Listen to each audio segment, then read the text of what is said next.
ये आपको फौज में जाने का जो है मन उत्सुकता कैसे आई कि हम जो ये है हाँ, देश सेवा करें? ये देश सेवा का ऐसी आई, हमारे गांव के एक लड़का सीआरपी में था और अजमेर में था, तो वो धर्म गुरु था, तो मैं उसको देखता था तो मैं वर्दी पहन जाता, तो मेरे वही से यानी जब चौथी या पांचवी में पढ़ता था, मैं फौज में जाऊंगा, फौज में जाऊंगा, फौज में मैं रण चला दिया।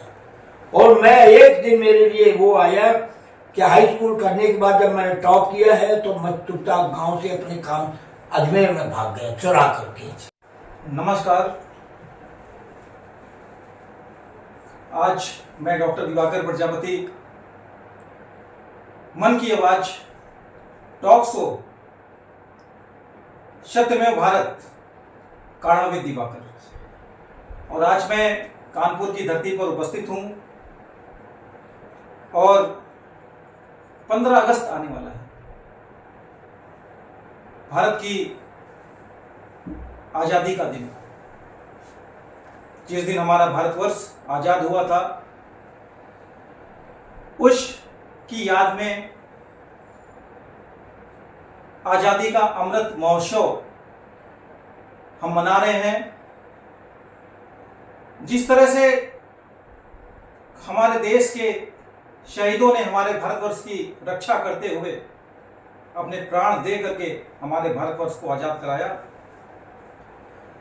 ना पूछो जमाने से क्या हमारी कहानी है, ना पूछो जमाने से क्या हमारी कहानी है। हमारी पहचान तो सिर्फ ये है कि हम सिर्फ हिंदुस्तानी हैं, कि सिर्फ हिंदुस्तानी हैं। अगर मैं जन्म लूं दोबारा इंसान में, अगर मैं जन्म लूं इंसान में, भगवान देना मिट्टी हिंदुस्तान की, भगवान देना मिट्टी हिंदुस्तान की, ओठों में गंगा हो, हाथों में तिरंगा हो। तो मैं आज मन की आवाज काढ़ा विद दिवाकर शो में ऐसी शख्सियत हमारे कानपुर नगर की आई है जो परिचय की मोहताज नहीं, जो हमारे भारतवर्ष के प्रधानमंत्री आदरणीय योगी जी, आदरणीय मोदी जी और हमारे मुख्यमंत्री आदरणीय माननीय योगी जी के आदर्शों में चल करके आज 86 वर्ष होने के पश्चात भी हमारे नौजवानों में हमारे देश के प्रति लौ जला रहे हैं। और सबसे बड़ी बात कि वे हमारे पूर्व राष्ट्रपति महामहिम माननीय आदरणीय श्री रामनाथ कोविंद के परम मित्रों में से सहपाठी पी रहे हैं। उनका नाम पंडित विद्यासागर शर्मा जी है। मैं आर्मी से रिटायर हैं, समाज सेवी हैं। आज मैं इस टॉक शो में उनका हार्दिक अभिनंदन एवं स्वागत करता हूं। आपका बहुत बहुत स्वागत है सर। और चूंकि आप आर्मी से रिटायर हैं तो मुझे बहुत गर्व का विषय है कि 15 अगस्त भी आने वाला है, 79वां, और आज आप हमारे शो में बैठे हुए हैं।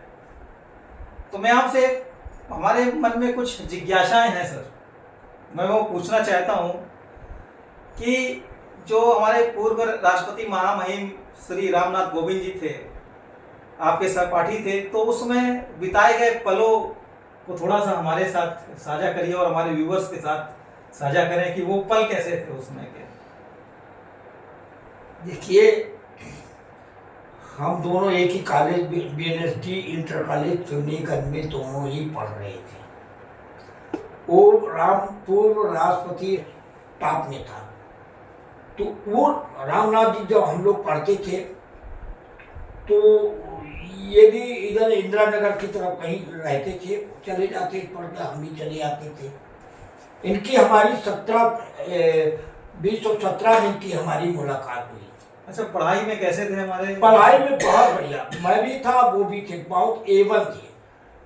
अच्छा, उनका राजनीतिक तरफ रुझान कैसे? कोई नहीं, वो नहीं, देखिए राजनीति से कोई मतलब ही नहीं होता था, क्योंकि हम हाई स्कूल पास करने के बाद चले आए, वो इंटर उन्होंने वहाँ से किया, इसके बाद शायद जो डीएवी में गए, लॉ किया जैसे मैंने सुना है। जी जी। हम वहाँ से आने के बाद आर्मी में चले गए, लॉ से वो लॉ करने लगे, लॉ करने के बाद में कैसे वो राजनीति में गए, राजनीति में पहुँचने के बाद वो पूरा सक्सेस नहीं हो पाए थे, एमएल नहीं बन पाए थे जो चुनाव में। हाँ। लेकिन सीधे स्वभाव के थे, लोगों ने कहा कि बहुत सीधे स्वभाव का राष्ट्रपति जी है, बहुत सीधे स्वभाव।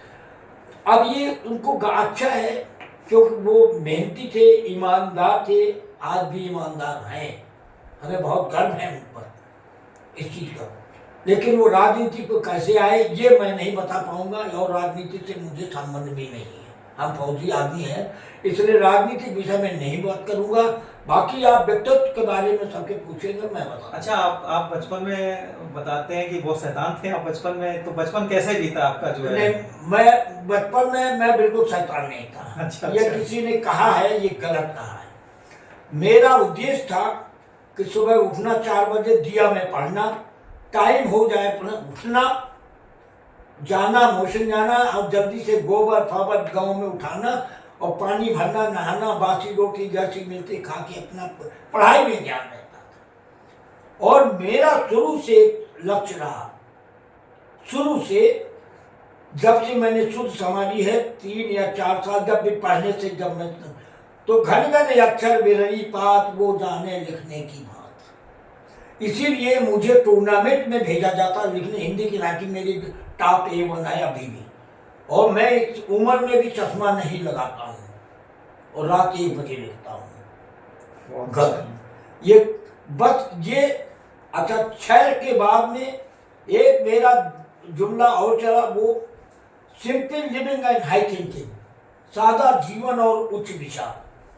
मैं आगे देखता था, पीछे नहीं देखता था, इधर नहीं इधर नहीं, सीधा सब वो आज मैं सक्सेस हो रहा हूँ। नटखट में रहा ही नहीं जीवन में, किसी तरीके का नहीं रहा, ये मुझे भगवान को कोई गिफ्ट है।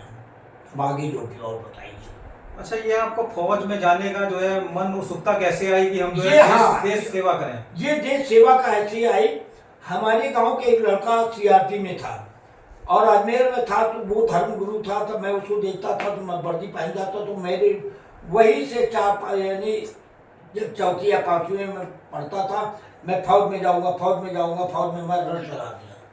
और मैं एक दिन मेरे लिए वो आया कि हाई स्कूल करने के बाद जब मैंने टॉप किया है तो मैं चुपचाप गांव से अपने काम अजमेर में भाग गया चुरा करके।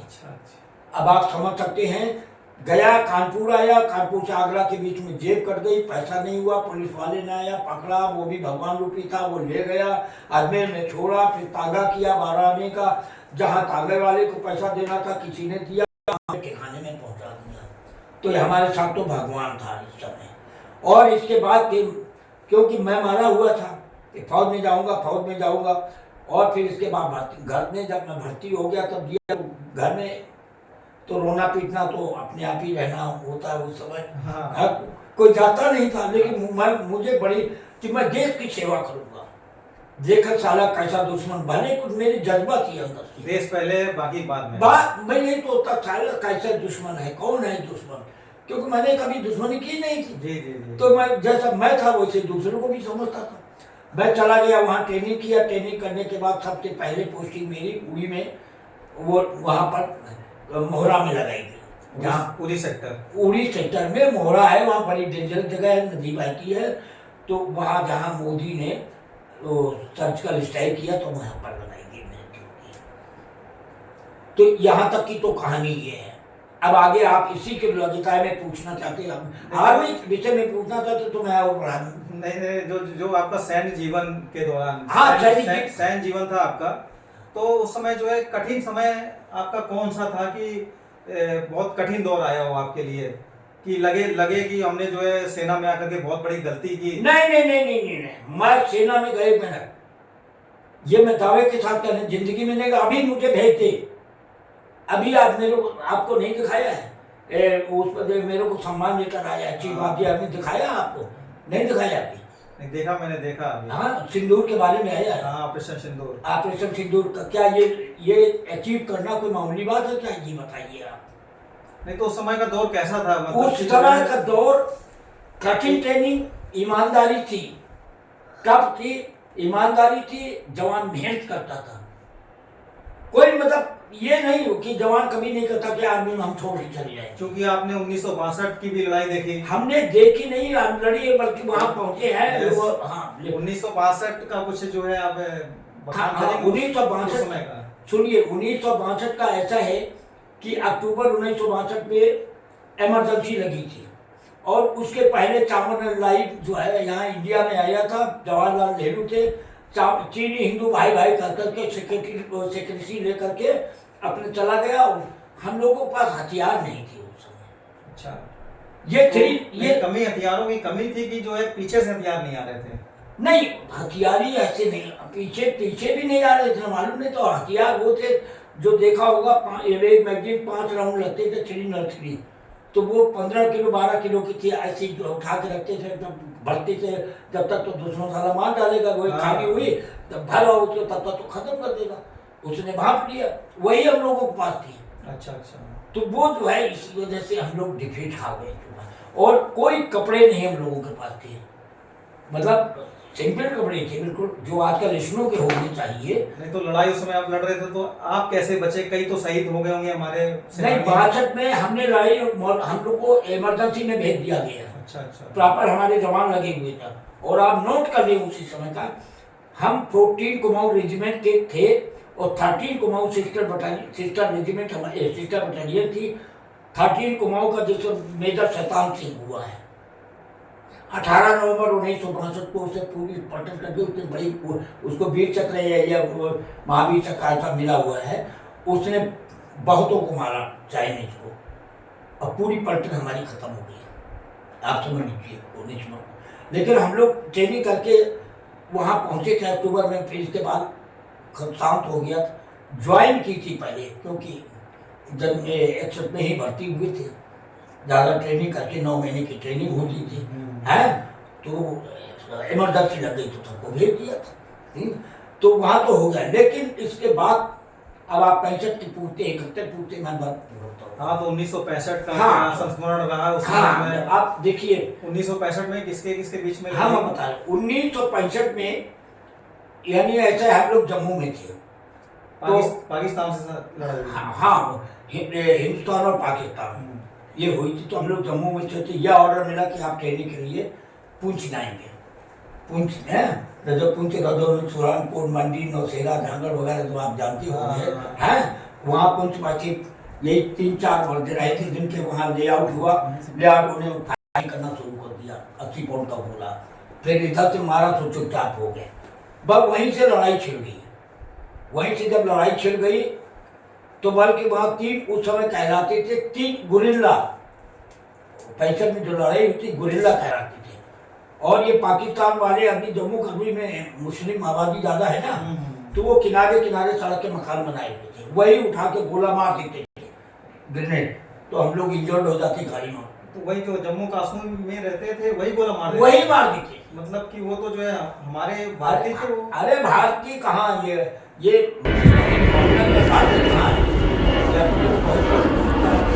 बिल्कुल इतना बोलना है। हाँ, बहुत वही मार के उठाए गए। आप वहाँ लेवल, सड़क के लेवल मकान होते थे, निकले डाल दिया, अरे किधर गया इधर गया, जवान इधर गया, देखो अब अंदर घुस गए। लेकिन जब जासूसी लगी है तो फिर गवर्नमेंट ने छानबीन की, मार सब तोड़ मरोड़ के बराबर कर दिया। नहीं, 65 में तो भारत ने मुंहतोड़ जवाब दिया पाकिस्तान। बात तो सुनिए ना, बात फिर वो जब वहाँ रहे ना, जब पुंछ में रहे, लड़ाई हुई, तो एक दिन में एक रात को 3 पलटनों ने हमारा कब्जा, राधा रानी पे करता, जो 1947 से कब्जा कर रहा। अच्छा अच्छा।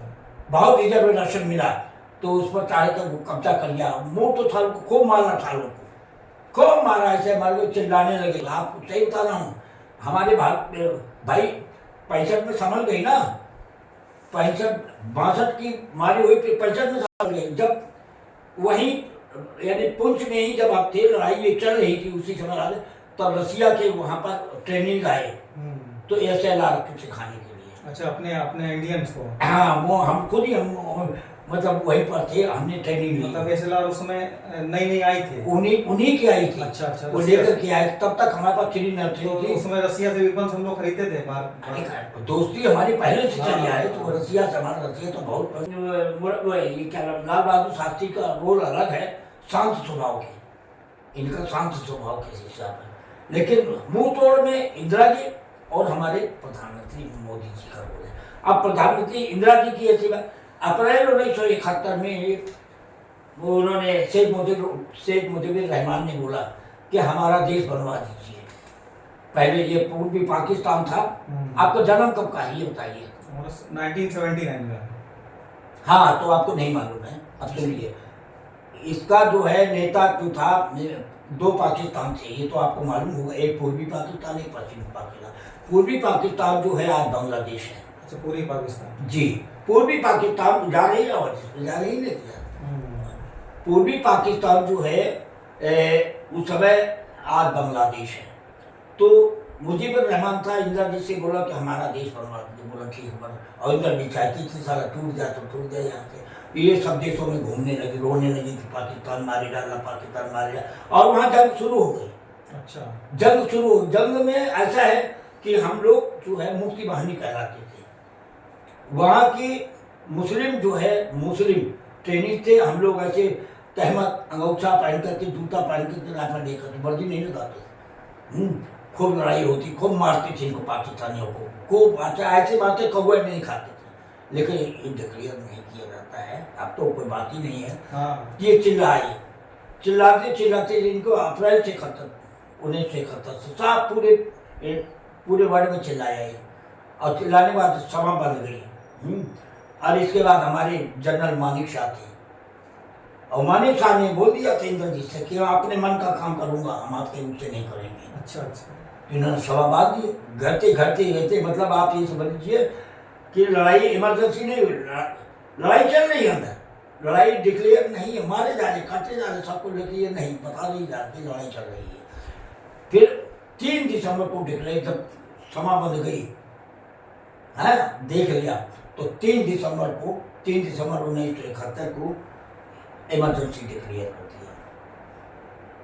और 16 दिसंबर को 12 बजे के करीब जो है जनरल नियाजी को कैप्चर कर। नहीं तो उस समय अमेरिका और इनका क्या होगा, रसिया का क्या होगा? अच्छा, रसिया वो बेड़ा आया था इनका, जब अमेरिका वाला बेड़ा लाया तो रसिया बोला ऐसा है, तो इंदिरा जी अमेरिका गई थी, वो डिप्लोमेसी, वो जो भी हो, लेकिन जो मेन चीज हम लोगों को मालूम होता है। फिर जब इधर पर देखा कि ये लेडी जो है, आयरन लेडी जो है, इतना कर, अरे ये हिम्मत देश हार गए, डर रहे थे इससे डर रहे थे इंदिरा जी से कि आयरन लेडी है ये, काली का रूप है ये। हाँ, बिल्कुल मत सही। उस समय अमेरिका तक ही गया था।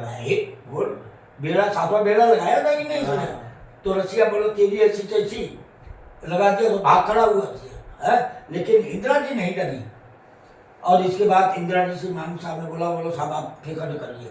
और 3 दिसंबर को 16, ये मतलब 60 में मैं बता रहा हूँ, 16 दिसंबर को जनरल नियाजी ने हथियार डाल दिए। 1971, 16 दिसंबर 1971।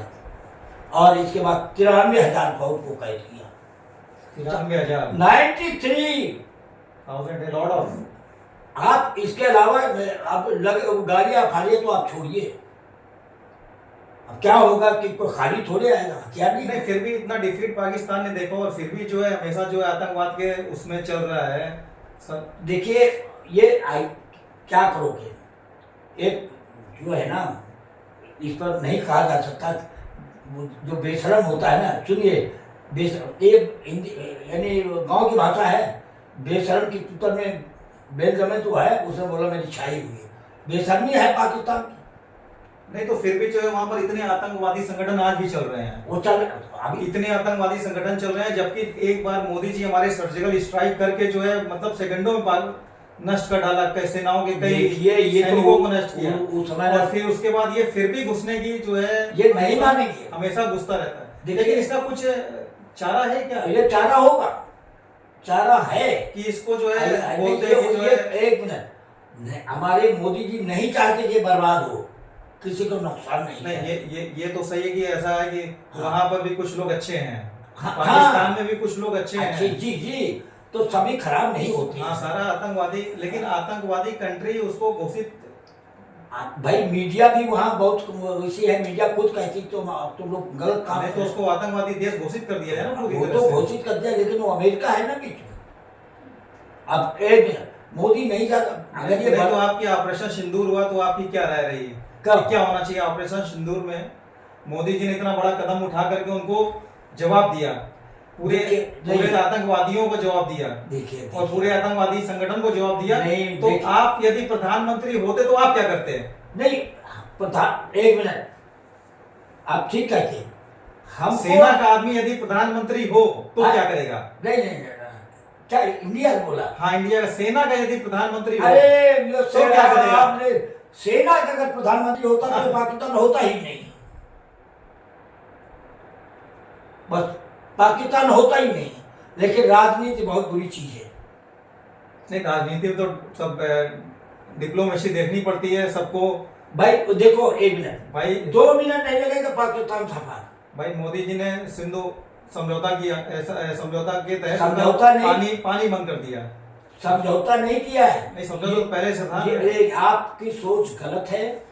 मोदी जी ने जो किया है वो बहुत किया है। किसी को मारना है, किसी को सताना, तो पहले ऐसा करो, ऐसा करो, ऐसा करो, ठीक? एकदम से मत मारो किसी को, है? तो साले पहले खाना बंद कर दो, रास्ता बंद कर दो, जो भी है, खाना पानी बंद कर दो, तो अपने आप रोएगा साला नहीं। फिर साले खाना बंद कर दो, फिर आवागमन बंद कर दो, धीरे धीरे वो तो अपने आप चिल्लाने लगे।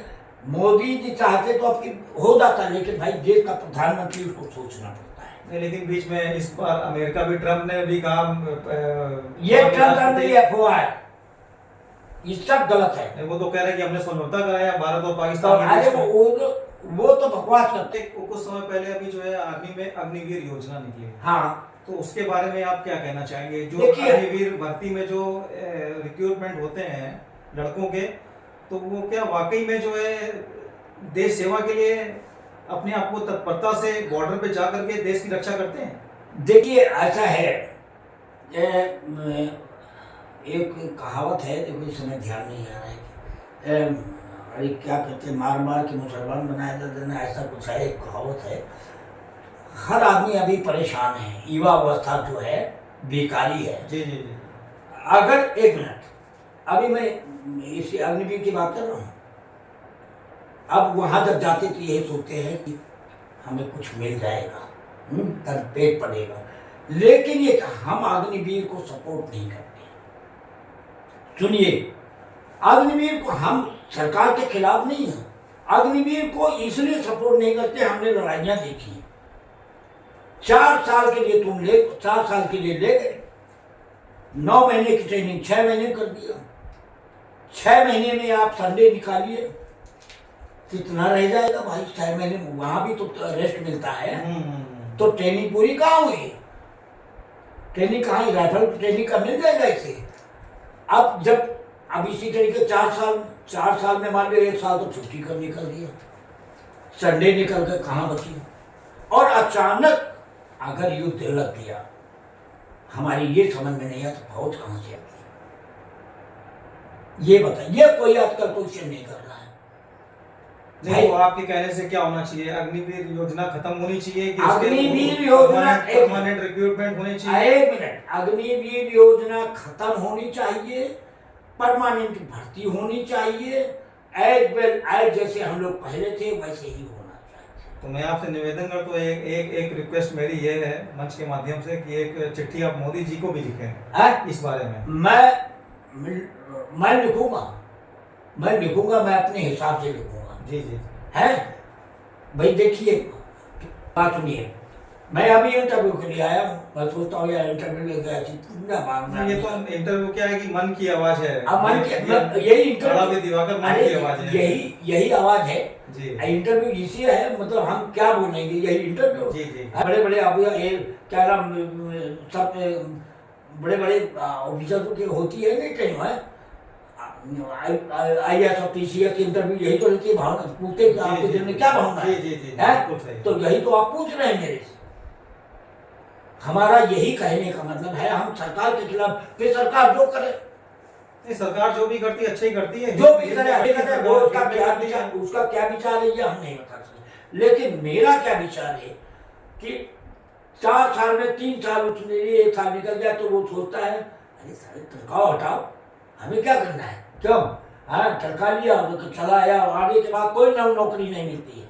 नहीं, कई देशों में ऐसा भी है कि प्रत्येक घर से जो भी 18 साल का युवा होता है, 18 साल कंप्लीट करता है, तो वो प्रत्येक घर से एक बच्चे को भेजा जाता है ट्रेनिंग के लिए, वो शुरू से ले लेते जैसे चाइना में है कि ताकि जो है जब यहाँ पर इमरजेंसी लगी हो, युद्ध का दौर हो, तो एक बच्चा हमको सैनिक मिले, हर घर से सैनिक मिले। हाँ नहीं, वो एक मिनट वो तो मिले, लेकिन वो ट्रेनिंग देते होंगे गुप्त रूप में। हाँ, ट्रेनिंग होती है, लेकिन ट्रेनिंग होती है। एक मिनट, लेकिन अब ये आ जाएगा तो ये भी तो नहीं है, ये कहीं ट्रेनिंग के लिए दोबारा बुलाए, सब तो छीन ले रहे हैं।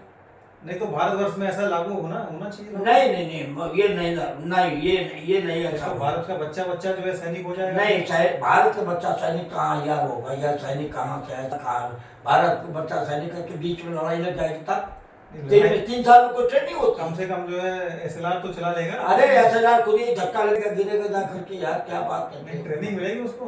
ट्रेनिंग कुछ नहीं मिलता, हम जानते हैं प्रैक्टिकली, हमने 3 लड़ाइयाँ लड़ी, हम जानते हैं क्या मुसीबत होती है। हाँ, लेकिन हिम्मत जज्बा होता है, भाई हम जानते हैं, हमको डर नहीं लड़ाई से।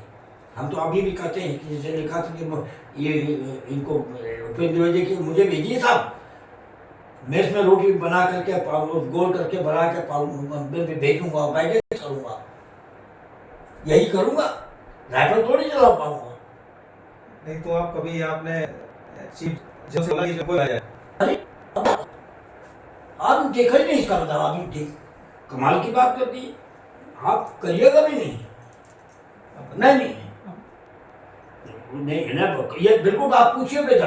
नहीं तो कई आपने उनको बोला होगा कि हमको ही बुलाया जाए ताकि जो है हम भी हमने आपके देखिए, हमने बोला है, इनको जनरल उपेंद्र चिट्ठी लिखी थी कि साहब मुझे जो है फला जगह मैंने नाम दिए कि मैं जानता हूँ, मुझे आप भेजिए। तो उन्होंने मुझे जवाब दिया कि मुझे गर्व है वर्दी का गौरव और उन सम्मान लेटर भेजा। इसके बाद में आप देख लीजिए, इनको भी मालूम, कोई बात नहीं, हम गलत बातों नहीं कर रहे हैं। नहीं, ये तो बहुत अच्छी। एक आखिरी सवाल आपसे मैं करना चाहता हूँ। हाँ। कि संदेश क्या है आप हमारे जवानों के, क्या संदेश है, भारतवर्ष की जवान पीढ़ी है, हाँ। उनके लिए क्या संदेश है? हम नौजवानों के लिए कहेंगे, इनसे खुशामद भी करेंगे,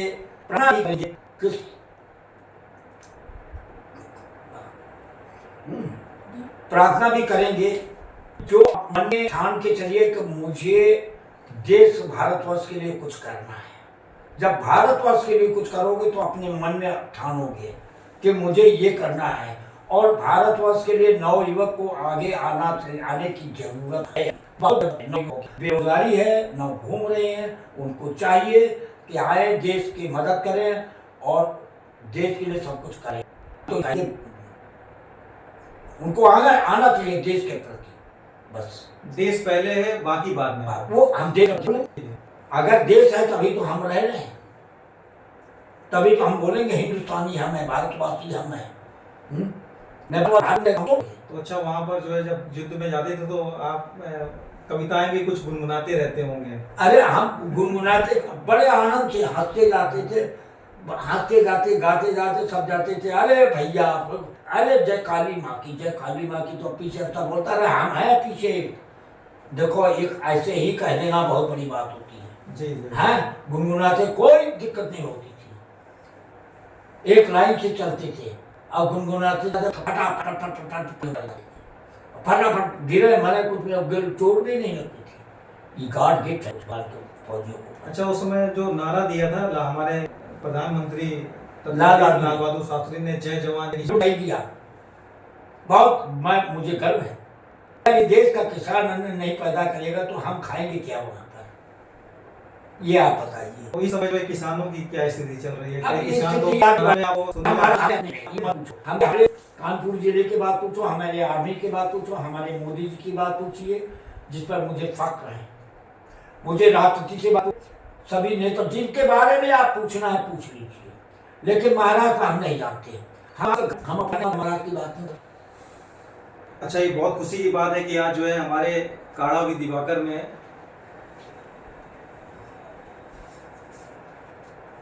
और पूछ लो जो भी है। भूतपूर्व फौजी और समाज सेवी आए हैं। कई अपनी मन की बात के माध्यम से हमारे भारतवर्ष के नौजवानों को संदेश भी दिया और 1962 और 1971 की लड़ाई में है भी हुए। और ये देखिए कई लोग से सम्मानित भी किए गए और 86 वर्ष की उम्र में भी आज जज्बा रखते हैं कि मैं भारतवर्ष की बॉर्डर पे जाकर के सेवा करूं, तो खाते खाते मैं अपने देश की रक्षा के लिए शहीद। इन्हीं शब्दों के साथ और देख लीजिए रिकॉर्ड है, मेरिटोरियस मेडल मिला है मेरे सर्विस के दौरान। ये आज तक मेरी लाल और काली स्याही नहीं है कहीं। बस ये और इस जगह है देखो एक नारा है, ये होता है, झंडा ऊंचा रहे हमारा, विजयी विश्व तिरंगा प्यारा।